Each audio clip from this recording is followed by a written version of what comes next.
Bueno, continuando entonces con la construcción de los muros de ladrillo o distintos tipos de mampuestos, aparece algo que se llaman refuerzos en las mamposterías. ¿Qué son los refuerzos? Los refuerzos son, como su palabra lo dice, elementos que van a reforzar las paredes, fundamentalmente cuando no son portantes. Estos refuerzos pueden estar constituidos por la misma mampostería, haciendo pilares cada cierta distancia, cada 3, 4 metros aproximadamente, como ven en la imagen izquierda superior, que generalmente van a ver en muros divisorios de predio, que son muros muy extensos y pueden sufrir efectos de caída por viento o por la misma longitud o distintos empujes. Al ser generalmente muros de 15, no son portantes y podemos entonces reforzarlos con pilares de mampostería de 30 o de 45. Otra forma de reforzarlo es incluyendo dentro del espesor del muro armadura, ¿sí? 4 hierros del 8, por ejemplo. Eso no se calcula, es a priori, se realiza. Por ejemplo, acá abajo ven hacerla de 15 por 15 o de 15 por el espesor que tenga el muro si no está revocado, y esto hacerlo cada tanto, cada 3 o 4 metros, a efecto, como les digo yo, de que algunos empujes como el viento o cualquier tipo de accidente nos tumbe las paredes.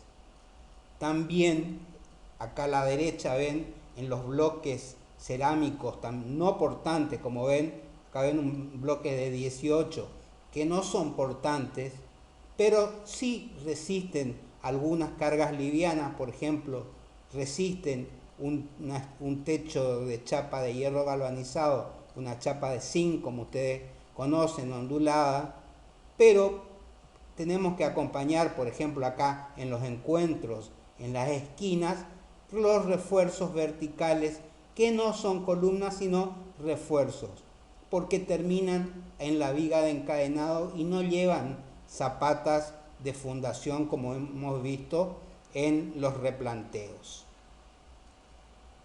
Después van a aparecer los refuerzos horizontales. Estos se llaman encadenado superior. Han visto en fundaciones los encadenados inferiores, los encadenados de fundaciones, y en este caso aparece el encadenado superior vinculando todos los refuerzos verticales a efectos de que trabaje todo el muro en forma solidaria. Tampoco se calcula, fíjense cómo está, tienen el mismo ancho que el muro, o sea, si este es un ladrillo de 18 va a tener 18 centímetros por 25 centímetros de alto, generalmente es lo que se utiliza. Sigamos con la otra diapositiva y acá ven cómo trabajan solidariamente. En este caso, en la imagen de la izquierda, vemos como esa viga de encadenado a su vez es la viga dintel de la vivienda. Es un encadenado bajo porque está a los 210, 215, 220 a la altura que tengamos nuestra carpintería, y ya no estamos evitando hacer o no necesitamos hacer otra viga de encadenado más arriba. Evidentemente la cubierta ya va a comenzar acá cerca. En este caso de la derecha es el caso opuesto, digamos, porque tenemos un primer dintel, un primer viga de encadenado que acá se ve bien abajo, que en realidad sería una losa, ya porque es la planta alta que está soportando, y tenemos otra viga de encadenado superior que va a resistir las cargas de los muros que cierran todo el tímpano que va a conformar la cubierta de este edificio. Cuando hablamos también de los bloques o ladrillos industrializados, hablamos de sistemas constructivos. Y los sistemas constructivos tienen para dinteles o vigas de encadenado ya sus elementos para que quede a la vista continuo, digamos, y no tengamos que estar revocando lo que es, si tiene que quedar a la vista, por ejemplo, no queda el ladrillo, el hormigón a la vista y queda como un encofrado perdido dentro de estos tipos de bloques.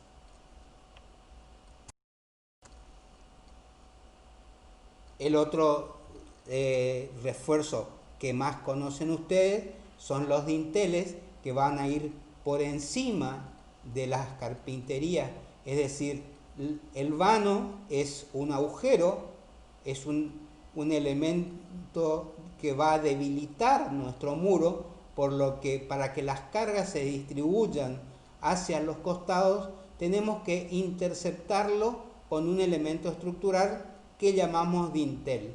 Este dintel pueden ser de hierro en la junta de los muros o también pueden ser, de acuerdo a las longitudes que tengan los vanos, pueden ser de hormigón armado, es decir, como una pequeña viga, como vimos en el primer ejemplo, con unas vigas con forma cuando tengamos que alojar algún elemento, o con elementos de hierro, que en este caso, como vemos acá, no son hierros redondos en la mampostería, sino que son perfiles laminados de hierro. Esto han visto ustedes los perfiles T, los perfiles U de hierro laminado del 12, del 18, que han estudiado en materiales de construcción en introducción a la tecnología. Vamos a ver acá otra vez imágenes. Los dinteles podemos construir con cualquier material que tengamos a nuestro alcance que sea resistente. En este caso vemos que está hecho como el ejemplo con dos perfiles. Se pueden ver acá a la izquierda, digamos, se puede ver la base de los perfiles. A la derecha, la imagen superior, vemos que está hecho con un elemento atípico. A lo mejor esto es una vigueta pretensada, que es lo que se usa para hacer un entrepiso de una losa. No es habitual, pero si yo la tengo a mano y resiste, lo puedo usar. O un dintel de madera, cuando también los vanos no son muy grandes, como en este caso. Bueno, continuando con los mampuestos, vamos a ver unos tipos de mampuestos que podríamos llamarlos que son un sistema constructivo. ¿Qué quiere decir esto? Que todas sus partes están relacionadas entre sí por algunos elementos. Indudablemente no son sistemas cerrados, pueden recibir algún tercer tipo que sea compatible, pero no es aconsejable todo lo que esté fuera de las especificaciones técnicas que pueda proveernos la empresa que vende el sistema.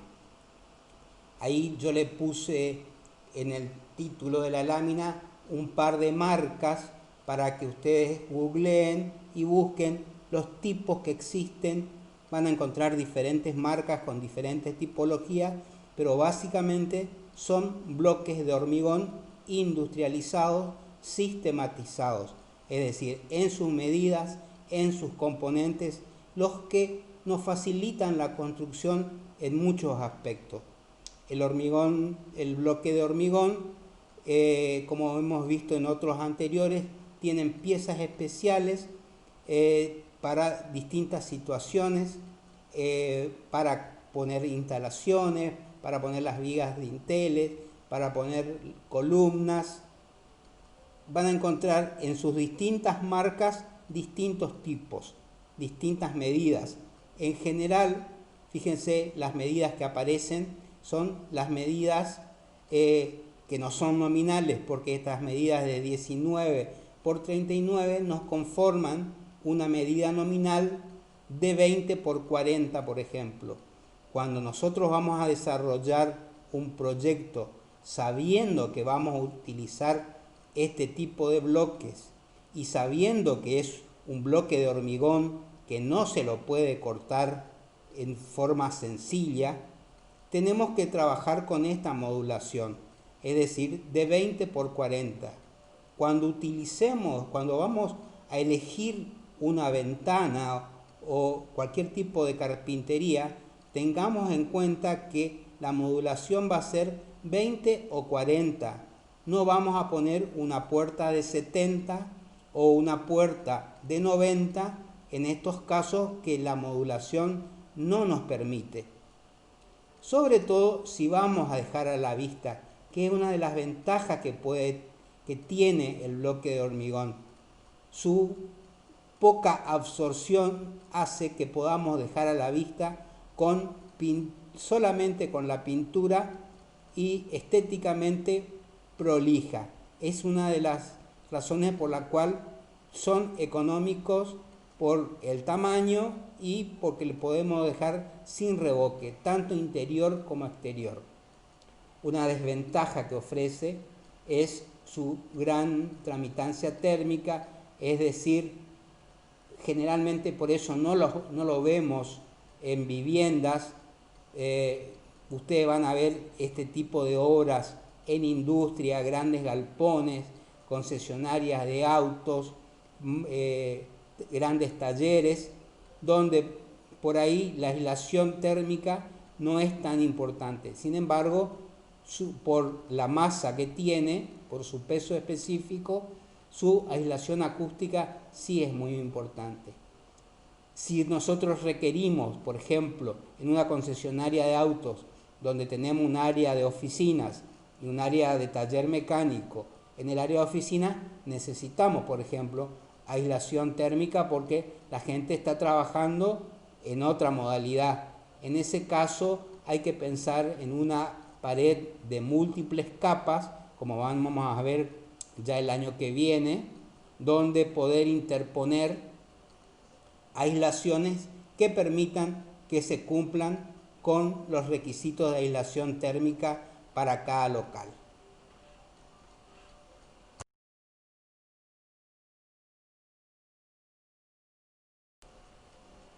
Siguiendo con otro sistema constructivo que ustedes van a ver habitualmente en la ciudad, es el bloque de hormigón celular curado en autoclave. Otro elemento modulado de medidas exactas con herramientas específicas, morteros específicos, elementos de vinculación, como acá ven, accesorios, que van a complementar la forma de colocación, herramientas especiales, algunas son comunes, como el nivel, por ejemplo, comunes a cualquier tipo de construcción, martillos especiales, cepillos para la limpieza, serruchos, porque a diferencia del bloque de hormigón que habíamos visto anteriormente, el hormigón celular es un bloque liviano, porque tiene una gran aislación térmica, al contrario del hormigón que vimos anteriormente, porque posee elementos que cuando se produce la cocción en el curado en autoclave, se generan espacios de aire dentro de este bloque, lo que hace que prácticamente sea como si fuese un poliestireno expandido. Si uno ve alguna demostración, si ponen para ver algún tipo de videos, muestran cómo flota en un tiempo determinado, digamos, el bloque, por su liviandad y su aislación también que tiene. También aparecen otros elementos, fíjense, esto es un muro donde aparecen como un cuadriculado que son una malla, porque generalmente cuando se usa con estructuras independientes o donde van armaduras, como en el caso de una puerta o una ventana o columnas, se pone este elemento porque al ser distintos materiales, hormigón y el bloque, o donde pueda llegar a haber movimientos, estos elementos hacen que el revoque no se fisure. Y hablando de revoque, también la marca ofrece el material para revoque, que son unos revoques monocapas, es decir, son de una sola capa que van a ver en la clase de revoques, y también el mortero para ir asentando este tipo de bloques. Como le digo, es un sistema, es aconsejable no mezclar con otros sistemas. Ustedes por ahí hasta van a ver, hay gente que completa, por así decirle, como no llegan al nivel de vigas, por ejemplo, se ven en obras que van completando con ladrillos comunes, por ejemplo, para llegar al nivel de viga. No es aconsejable esto porque vamos a tener dos materiales diferentes, y si sumamos la viga, tres materiales diferentes, donde van a existir dilataciones y después vamos a encontrarnos con problemas de fisura seguramente en el revoque que van a arrastrar hasta la pintura. También estos podrían ir a la vista y solamente pintados. Pero tenemos el inconveniente, digamos, que cuando aparecen estos refuerzos, sí hay que revocar y no lo podemos dejar a la vista a las mallas que van quedando en los lugares que así lo requiera el sistema.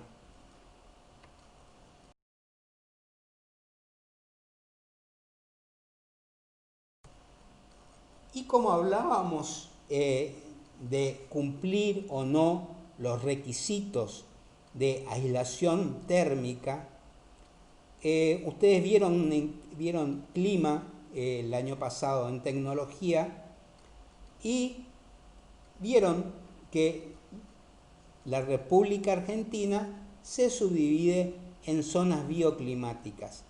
Lo único que pretendemos ahora es que ustedes sepan los conceptos que han visto también en física de las propiedades de los materiales que conducen el calor, de cuando hay un sistema de distintos materiales tenemos una tramitancia térmica, porque en instalaciones o en construcciones 3, cuando vayan a cursar, van a hacer los cálculos correspondientes a los distintos tipos de muros. Por ahora, ustedes tienen que saber que esto existe, que están dentro de las normas IRAM, que ustedes pueden recurrir para ver si el tipo de muros que van a utilizar en sus viviendas o en sus proyectos cumple con las normas de tramitancia térmica.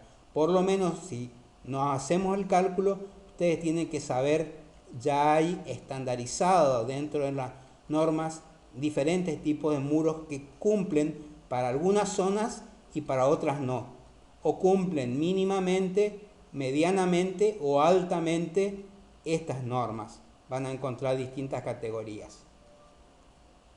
Por ahora, con eso nos conformamos, que ustedes sepan. Van a ir viendo en tercero y cuarto año, en las distintas construcciones e instalaciones, los cálculos correspondientes para optimizar los cerramientos. Y como para terminar, cuando hablábamos de tabiques o paredes divisorias interiores, aparece lo que todos conocemos, o la gran mayoría conoce, que es la construcción en seco. Los tabiques de los llamados roca de yeso, que también van a encontrar diferentes marcas como Nauf, Durro, etc., que también son sistemas constructivos. Por ahí tienen similitudes, podemos mezclar marcas, pero no con otros elementos. Pero son sistemas abiertos. En una envolvente de mampostería podemos tener las divisiones interiores con un sistema de tabiquería en seco de roca de yeso. Tranquilamente son compatibles. Lo que sí, el sistema tiene elementos que ustedes van investigando, van a encontrar. Básicamente está constituido por una perfilería metálica, que son soleras y montantes, es decir, fijadas al piso, fijadas al cielo raso, y montantes, es decir, como si verticales, donde se van a ir fijando estas placas que son de yeso con un revestimiento de papel cartón, es decir, no son aptas para exterior, son para tabiques divisorios interiores. Si bien en los últimos años han aparecido y van a encontrar en la bibliografía que hay algunas que las marcas están fabricando placas cementicias, es decir, placas que resisten al exterior y que las podemos usar como revestimiento. Bueno, con esto vamos terminando. Les dejamos la bibliografía para ir profundizando estos temas, algunos libros y enlaces, algunos links para que vayan entrando y puedan ir profundizando en el tema de cerramientos verticales opacos. Con esto termino, le agradezco su atención. Estamos a su disposición para cualquier consulta. Gracias.